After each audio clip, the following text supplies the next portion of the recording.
જ્ઞાનની આસાધના અને આરાધના। ધાર્મિક સૂત્રો એ જ્ઞાન છે। પુસ્તક, સાપડો, કોરો કે લખેલો કાગળ, પેન્સિલ, બોલપેન, ઇન્ડી પેન વગેરે જ્ઞાન ભણવામાં ઉપયોગી વસ્તુઓ તે જ્ઞાનના સાધન છે। ભણાવનાર વિદ્યાગુરુ એ જ્ઞાની છે। જ્ઞાન જ્ઞાનના સાધન અને જ્ઞાનીની આસાધના કરવાથી જ્ઞાનાવર્ણ્ય કર્મ બંધાય છે। અશુદ્ધ ભણવું અને અશુદ્ધ ભણાવવું તે જ્ઞાનની આસાધના છે।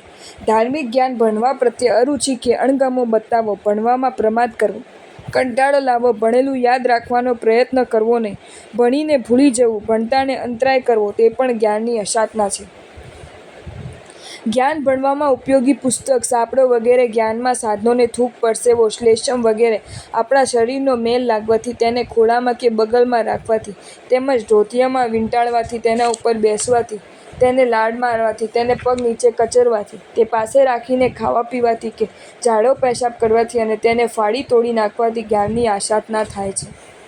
ભણાવનાર વિદ્યાગુરુનો અવિનય કરવો, તેમની સામે બોલવું, તેમને ખરાબ વચનો સંભળાવવા, તેમની નિંદા કરવી, તેમની હાંસી મશ્કરી કરવી, તેમનું અપમાન કરવું, તેમને પથ્થર વગેરેથી મારવા વગેરે દુષ્ટ વર્તન કરવાથી તેમની એટલી જ્ઞાનીની આસાધના થાય છે।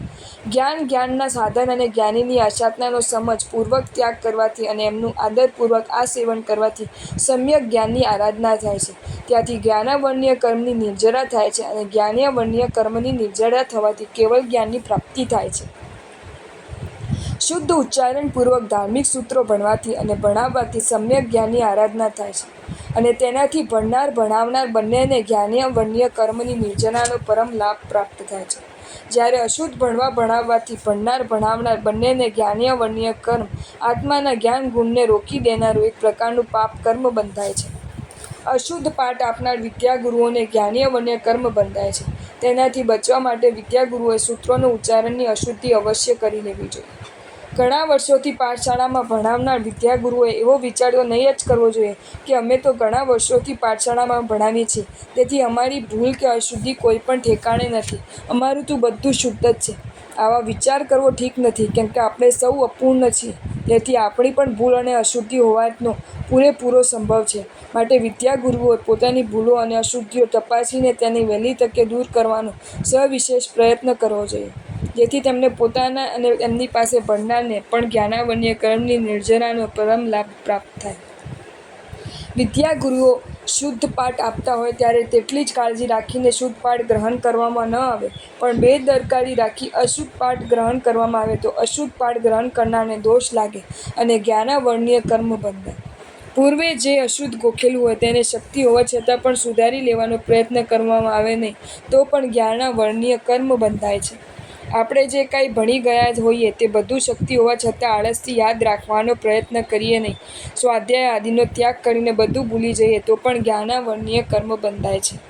જ્ઞાનની આસાધના ટાળવા માટે પુસ્તકને છડીથી અને કપડાથી દૂર ઝાપડા ઉપર રાખીને અને તેના ઉપર થૂક ઉડીને પડે નહીં તે માટે મુખની આડો હાથ રાખીને ભણવું જોઈએ। સૂત્રમાં જેટલા અક્ષર હોય તેટલા જ બોલવા જોઈએ।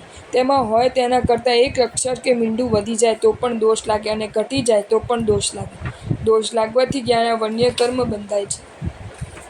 વિદ્યાગુરુઓએ સૂત્રપાઠ આપતી લેતી વખતે તેમજ બાળકો ગોખતા હોય ત્યારે પણ ઉચ્ચારણ શુદ્ધિની ખૂબ જ કાળજી રાખવી જોઈએ। જ્ઞાનની આસાધનાથી બંધાયેલા જ્ઞાનાવર્ણ્ય કર્મો જીવને સંસારમાં ભટકાવે છે, અનેક ભવો સુધી મૂર્ખ દશામાં રાખે છે, તેમજ બહેરા, મૂંગો, તોતડો, બોબડો અને આંધળો પાંગળો પણ બનાવે છે। આવું કાંઈ ન બને અને સૌ ઉત્તરોત્તર ઉર્ધ્વગતિ સાધી મુક્તિના શાશ્વત સુખ પામે એવા શુભ આશયથી આ પુસ્તકના 5મા પ્રકરણમાં કેટલાક મહત્વના જોડાક્ષરોની અને તેમના ઉચ્ચારણની સાદી સમજ આપવામાં આવી છે। જો તમને આ વિડીયો ગમ્યો હોય તો આ વિડીયોને લાઈક કરો અને મારી ચેનલ જૈન ફેક્ટ્સ એન્ડ સ્ટોરીઝને સબસ્ક્રાઈબ કરો। ધન્યવાદ।